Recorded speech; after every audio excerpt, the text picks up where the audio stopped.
Welcome to the Tudor Dixon Podcast. Today, we have a podcast that so many of you have been asking for. It actually would shock you to see the messages in my inbox from people who have been harmed by antidepressants. And they've asked me to expose the truth. So many people that feel like they don't have a voice. And that's not to say that all antidepressants are bad, but it is to say that we need to allow people to hear the full spectrum of risks associated with the use of antidepressants before they get on them, so they know what they're getting into. And it seems like that hasn't been happening. For me, these issues are near and dear to my heart, and I've been searching for a way to bring this to the light, and that actually led me to a wonderful doctor named Dr. Joanna Moncrieff. Dr. Moncrieff wrote a book, Chemically Imbalanced, the making and unmaking of the serotonin myth, which I was like, okay, this is something we just don't talk about. We haven't heard about. So we have Dr. Moncrieff here with us today. She's an expert on the subject. She's also a practicing psychiatrist for the National Health Service in the United Kingdom. She's also a professor, and I want to thank her for stepping into what seems to be kind of dangerous territory in your profession, sharing the truth about this. Thank you. Thank you for having me on, Tudor. It's good to be able to spread the word. Absolutely. So I want to get into the book because you start the book by debunking this kind of long time myth. You say there's no evidence showing that depression is caused by an abnormality in the brain chemical serotonin. Explain that. So for a long time, there's been a theory kicking around that depression might be caused by a chemical imbalance, such as a lack of serotonin. But although people didn't realise that it was just a theory because people had been led to believe this was an established scientific fact, it turns out that actually the evidence for it was never looked as if it was very strong or very compelling. But there was nowhere where you could go until a few years ago when we published a paper where you could see all the research on serotonin and depression together in one place. So a few years ago, I got a little team together and we identified all the recent research that's been done on serotonin and depression, looking at various different aspects of the serotonin system, like serotonin itself, serotonin metabolite, serotonin receptors, etc. And we found that none of those areas of research showed consistent or compelling evidence that there was any sort of abnormality in the serotonin system in people with depression, let alone a causal abnormality consisting of a lack of serotonin. This to me is shocking because we've had so many people say, you don't understand. I have a brain chemical disparity. I have a true problem. And I think that hearing that, missing a brain chemical is really a tangible problem. And that is a problem. A tangible problem seems to be something you can prove. And therefore, a parent or a spouse or even the patient who says, my gosh, I have a deficiency in serotonin, I must jump on this medication bandwagon because that's going to fix the deficiency. That is an excuse to go out and say, I have to be on this medication. But it's not even an excuse when you're in that position. You feel like the doctor tells me this. I trust the doctor. I have to go on this. There's these terrible side effects. Suddenly there's a broken trust, but no one will listen. Yeah, no, absolutely. So this idea was promoted by the pharmaceutical industry when they were marketing the SSRI antidepressants back in the late 1980s and 1990s. And at this time, they very deliberately set out to persuade people that depression is something that's in the brain, is caused by brain chemicals, and to override people's previous instincts that depression is a reaction to things that are going on in your life. And that campaign was enormously successful, partly because they threw an awful lot of money at it, partly because what they were putting across was, as you suggest, a sort of simple idea that people could latch onto and that has some appeal. When you're feeling really at your depths and you're really distressed, the idea that, oh, it's not me, it's not my life, it's just a simple problem in my brain. And whoa, look at this, the doctor's got a solution for it. How handy. I can take this antidepressant and everything will be all right. So, I think I think it was this combination of all the money that went into promoting this idea with the fact that it was this nice, simple, appealing little story that people could observe could accept to explain their difficulties. I think you're saying it correctly, though. It's this idea that you have a biological condition that a medication can solve and it will save your life. That's significant. Absolutely. I mean, it's an incredibly misleading story when we know that actually it's not supported by scientific evidence, because it persuades people, like you say, that there's something, that there's something wrong with your brain, therefore you need to take a drug to put it right. If you were told instead, which is actually the situation, we've got no idea what's going on in your brain. Your feelings are probably a reaction to things that are going on in your life, in your environment. We've got drugs that mess about with your brain chemicals in some way, but we don't understand quite what they're doing, quite how they affect people. But we've done these trials that show they're a tiny little bit better than placebo, although actually if we did the trials properly, we might not see any difference. And they cause all these health problems, especially if you take them for a long period of time. Then people would be a lot more cautious about taking antidepressants. Then it would be, a whole different ball game. So by telling people you've got this brain chemical imbalance, we've got a drug that puts it right, without there being scientific evidence to back that up, we've been profoundly misleading people and stopping people from making properly informed decisions about whether to take these chemicals or not. It's not just that you're taking a chemical.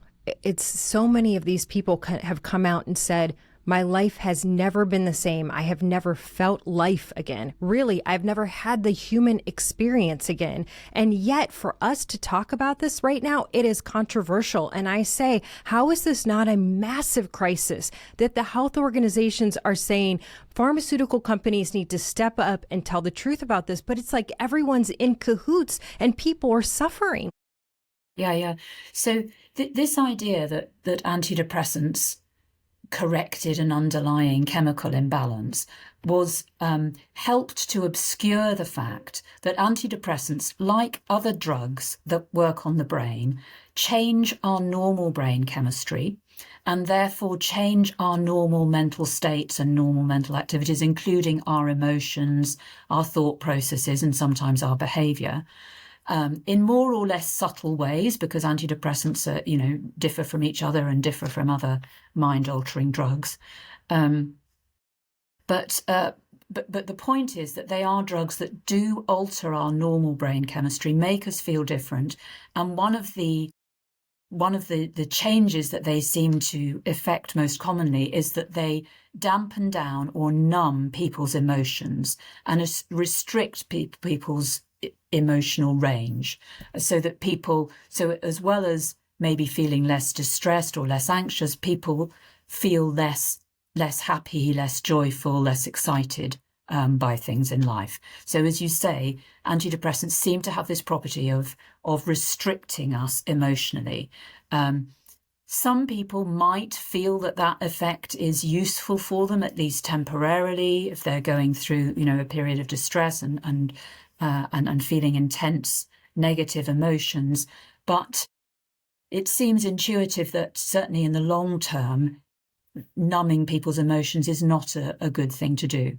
It's not going to help people resolve the problems in their lives. It's not going to help people build, good, solid and lasting relationships.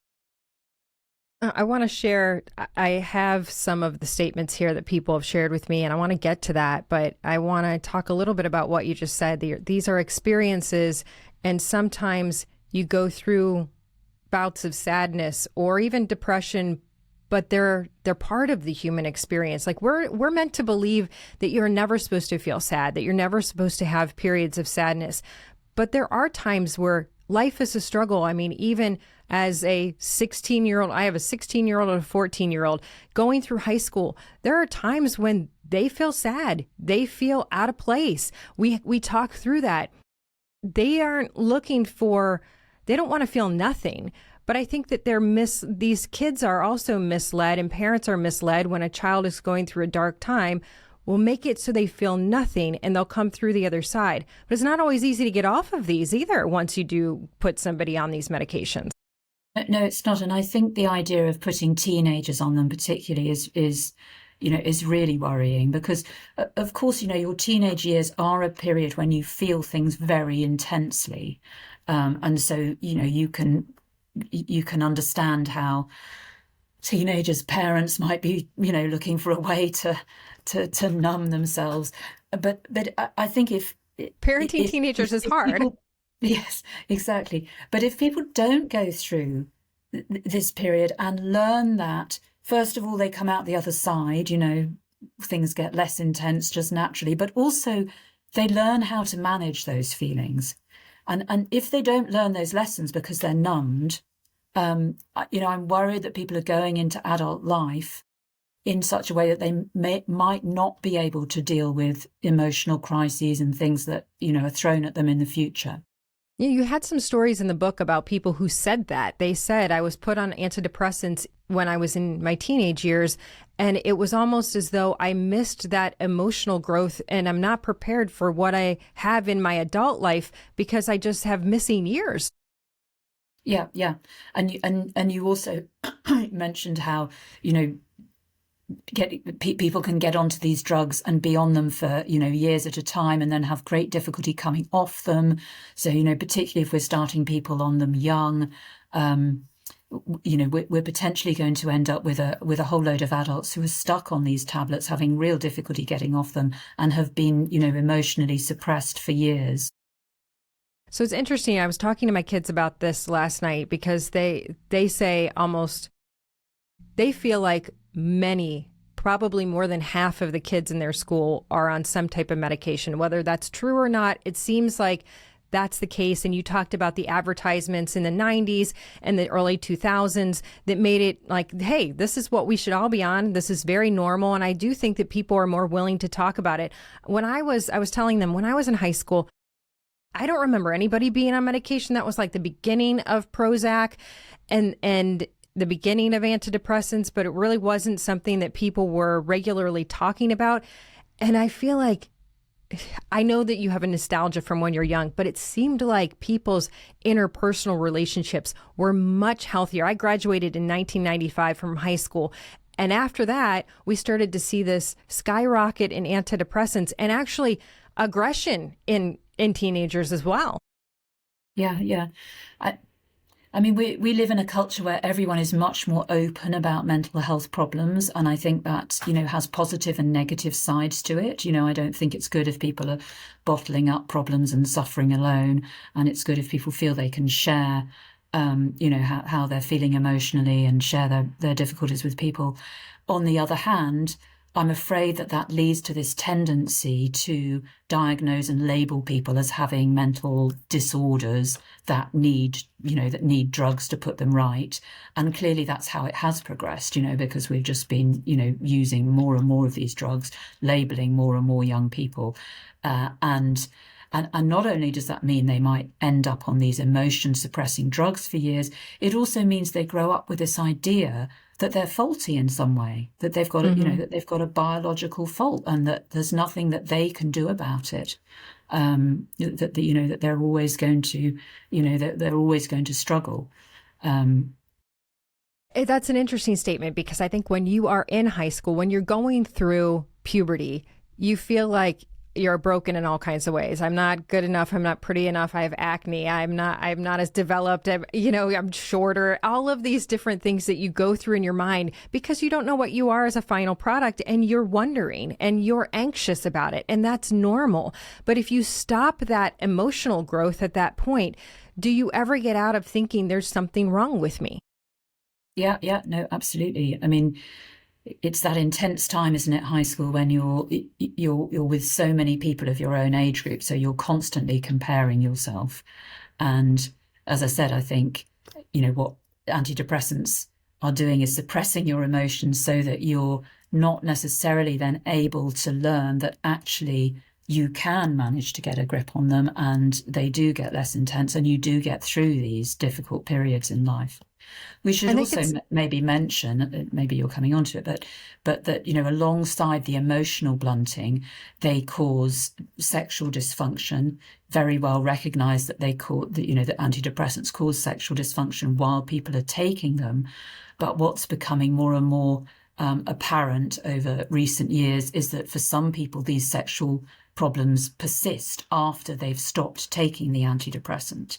And this seems to me to be a huge issue. And I should say as well that this has been shown in animal studies. So it's not just that people who've taken antidepressants are depressed and that's why they're not having a great sex life. It has been shown in animal studies. It looks like it's a biological effect. That's the number one question I got from people. And I think that was the part that surprised me the most, was that people, as soon as we put out, we're going to be talking about this stuff on a podcast this week, the number of people who came out and openly on X, on a public platform, came out and said, please talk about what this is doing to people. And you talk about the experience of being on these. So I just want to read a little portion from your book. You say, they reported their ability to experience positive emotions such as joy, excitement, enthusiasm, and happiness was diminished, as well as the intensity of negative feelings such as sadness, anger, irritability, and anxiety. They felt less love or affection for their family members and friends, and their interest in life had been diminished. We're not even getting to the sexual side effects yet. We're looking at, suddenly you have a family member who you think, and trust me, we've been there in our family, you think you put somebody on this medication, it's going to help them calm down. It's going to help them have a better life. And suddenly you lose that person. I mean, you really lose them, because when you say in your book, they felt less love or affection for family members and friends, and their interest in life diminished. What do you think that does to their children, to their parents, to their spouse? Yeah. I've been hearing more and more comments from family members along these lines, talking about the changes that these drugs can cause in people, and the emotional distance that they can create in relationships when someone is taking one of these drugs. It's like a victimhood, and that's the thing that makes me mad about these. The health organizations won't come out and say, we've got many victims. We've got victims who have taken the medication, and we have victims who are in the family who have lost somebody who is taking the medications. And victim may sound like a strong word, but this seems like a national health emergency to me, and we're not talking about it. And now I do want to say, talk about spousal relationships and even relationships for young people trying to have a relationship. These antidepressants, when you talk about reduced sexual desire, we're talking about so much more than what people can imagine. You've got reduced sexual desire, decreased sexual excitement, delay in reducing the intensity of an orgasm, and erectile dysfunction problems, delayed ejaculation. I mean, these are hard things to talk about, but I have so many people telling me this is what they're experiencing. And the crazy thing to me, in your book, you say that these are actually prescribed to sex offenders to reduce their sex drive. How, if you are depressed and you say, life is really hard, how's hey, let me give you something that'll make you never want to have sex again, or you will want to have sex and you won't be able to. How does that help people that are depressed? I know. It's really shocking, isn't it? Genital numbing is the most characteristic effect of SSRIs and similar antidepressants. And then of course that leads to all sorts of problems like difficulty having orgasm and erectile dysfunction and things.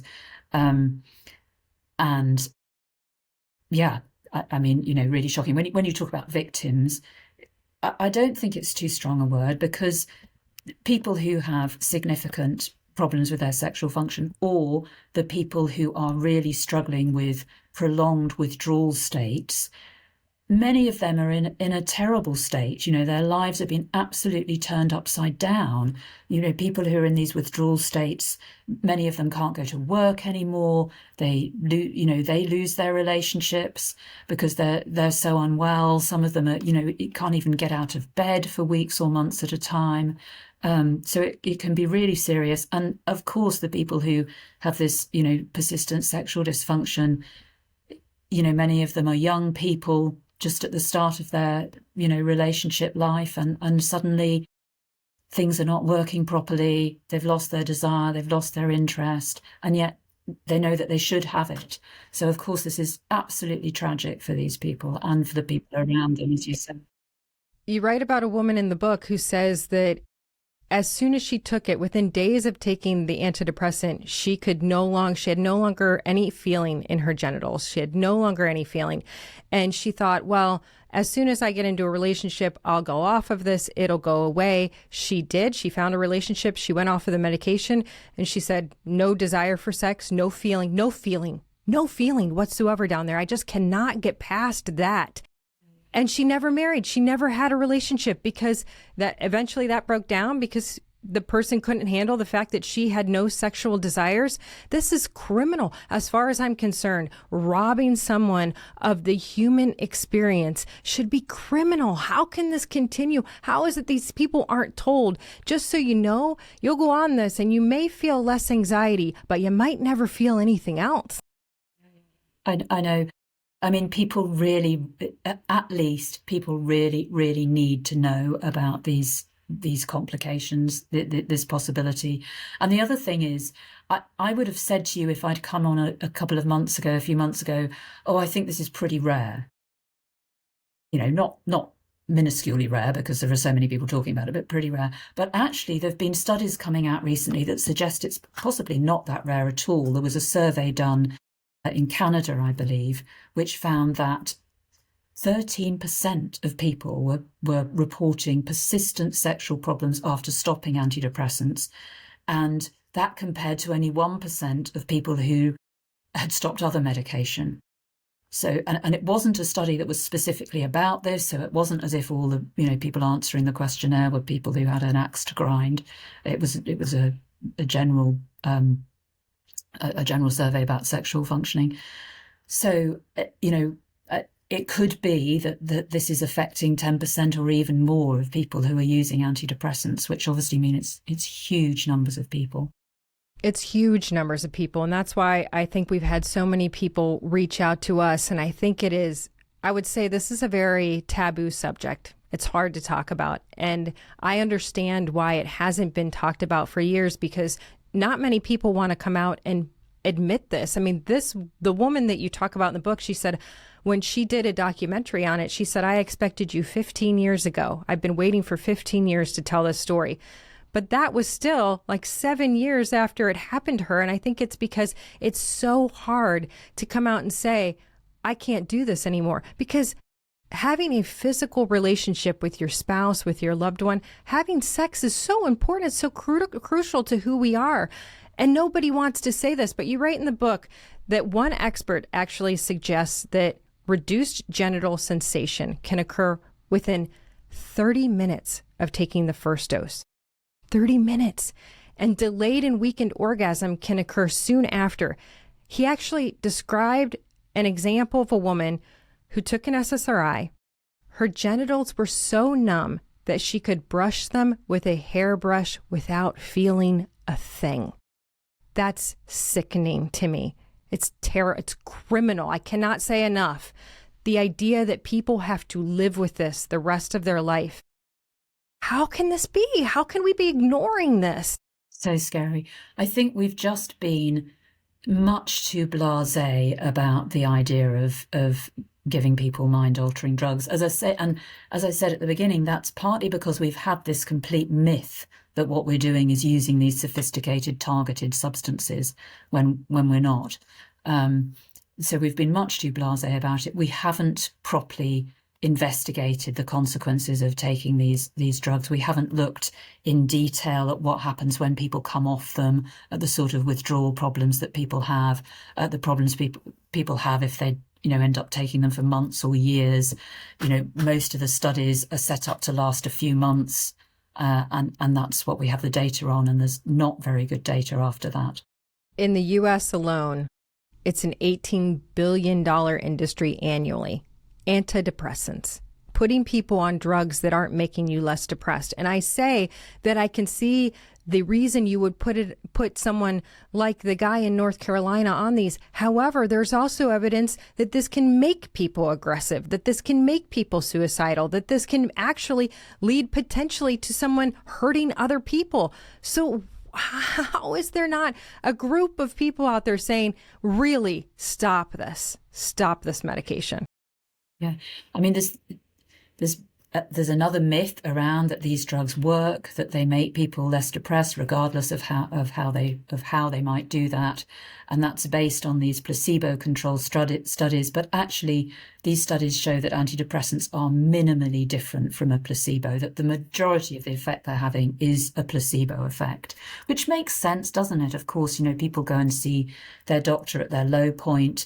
They're given something that they think and hope is going to make them feel better. And of course, that sends them off feeling a bit more hopeful, at least temporarily. So it's probably the case that these drugs have no actual beneficial pharmacological effect. And yet we know that, if you tamper with brain chemistry, that can have negative consequences. And it's becoming more and more apparent that there are many negative consequences from taking antidepressants, including, as you say, for some people, this causing of aggressive or suicidal impulses, which right? Seems because to you have that in the book as well. People. Yeah. This is so. I really encourage everybody out there to get this book, to read this book, because when you learn about this, you will learn about everybody knows somebody in their life that is on one of these medications. I just am at the point where I believe everybody knows someone or they're being pushed to go on it. And I say that because I do want to read a few of the comments that came to me, and I'm reading them out loud because they were on a public forum, and I think that that's okay to share. Someone says to me, please consider talking about the other horrifying symptoms of PSSD from SSRIs. Sexual dysfunction is only the tip of the iceberg for a lot of us. Lack of emotions, cognitive decline, destruction of our creativity and imaginations, muscle loss, and heart conditions. Another one, I'm a healthy man in my early 30s. All blood work tests are great. Full body MRI, CAT scans, normal. And yet I have no libido, full sexual dysfunction, emotions dulled, taste dulled, etc. This is 2 years after stopping Lexapro. PSSD is literally a crime against humanity. Two more. I'm an anesthesiologist in Michigan. I've been suffering from this for 4 years. I've met many other patients. This is basically like being dead while still breathing. Please help us raise awareness for prevention and a possible treatment. Our children are at risk. It breaks my heart to read these things because this guy is saying, what if someone gets to my kids and puts them, because he has 3 children, what if someone puts my children on this medication? I mean, he's on it. He's living it. That to me it's a crisis and no one's talking about it. I know. It's absolutely tragic. I suppose it shows you the power of the pharmaceutical industry, the medical profession, the medical industrial complex, we could call it, to dupe people, essentially, and to mislead people. Actually, I do have one more that I think you need to hear. We feel chemically castrated and lobotomized. I would 100% rather only have sexual dysfunction at this point. It is a horrifying existence living like this 24/7. No one should ever have to feel like this because of a medication handed out so frivolously for mild depression. Yeah. Puts it very well, doesn't it? I thank you so much for being one who's willing to come forward and talk about this, because I think that we're at a time, at least in the United States, where we have a Health and Human Services agency that is open to talking about things like this.